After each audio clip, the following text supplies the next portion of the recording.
Here's Scott in Worcester, Massachusetts. Hey, Scott, glad you called. Hello, Mr. Limbaugh. Jerry Jones absolutely did the right thing to demand that his Dallas Cowboys stand for the national anthem. On the contrary, Robert Kraft, who owns the New England Patriots, is an absolute disgrace and a coward for not demanding that his Patriots stand for the national anthem, and that includes the great Tom Brady, who's not so great as far as I'm concerned. And, you know, what can you expect from Robert Wait, hold on. You need to clue me in on what the Patriots are doing. I know, aren't they all linking arms and with Brady? Yes, they are, and it's not right. And Robert Kraft and Tom Brady and Bill Belichick don't have any respect for our military. But that doesn't surprise me. No, wait a minute. I happen to know that's not true. Well, it's true in the sense that Robert Kraft should have come out a lot sooner than he did. And he didn't do it because a lot of his players are black, and he's afraid he'll have a mutiny on his hands. Well, every owner is worried about. Every owner's scared to death with this thing. They don't know which side to fall down on, and they're judging that there's less risk siding with the players. What if they side anti-players and players? Okay, Mr. Kraft, we're not showing up Sunday, no game. What does he do? What does he do then? I look at the track record. In other words, Robert Kraft doesn't have any character concerning the 2007 Spygate scandal and the 2015 Deflategate scandal, and he's become a billionaire on the backs of his moronic and so-called Patriots Nation fans who buy his sweatshirts and sweatpants and Tom Brady toilet seats. But look, you know, what can you expect? I mean, wait a minute. Can you buy a Tom Brady toilet seat? Yeah, they have all kinds of things. Anything you can imagine for these dummies to buy.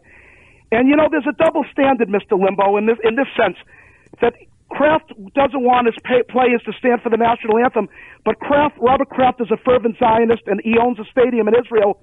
But you better believe that he would demand that his players stand for the Israeli national anthem. So, as far as I'm concerned, really let me. I haven't spoken with Mr. Kraft at all during this controversy, but I got to know Mr. Kraft and his late wife rather well, and he's not the person you described here.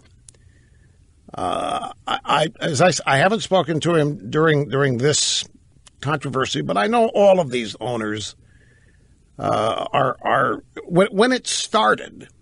Look, I think the NFL totally misjudges who its audience is, who its fans are. I don't think there's any mistake about this. I think the NFL doesn't. Well, if you look at who the primary advertisers are in the NFL, you'll know who the bulk of the audience is that spends money on the game, either going or paying to watch it or buying memorabilia, like you said. But I think the NFL is like many corporations in this country who have fallen prey to believing the media they see each and every day. And if they have, then they believe that the heart of America is on the left, and that traditional American virtues are now in the minority, and that we are an advanced, hipper culture as reported by the media. And the majority of Americans agree that the cops are wantonly murdering African Americans, and that a majority of Americans agree with so many of the other cultural rots that are taking place. I think they largely believe this. And they're mistaken about it. Like the Democrat Party believes its own polls. They still can't get over the fact that Hillary Clinton lost because their polls lied to them. Nate Silver lied to them. Their big data analysts lied to them. And they're still not in touch with America. They do not know the heart of America. And I don't think the NFL does either. Now, individual owners are different.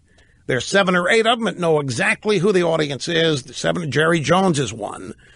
It's obvious, but these guys are operating from the get-go on this story from a position of fear, and the fact that 75% of the players in the league are African American, and that's who's protesting. They feel compelled to side with their players. They want to win. Players feeling content, unified, happy is all part of winning. And they think it's necessary to go with the flow.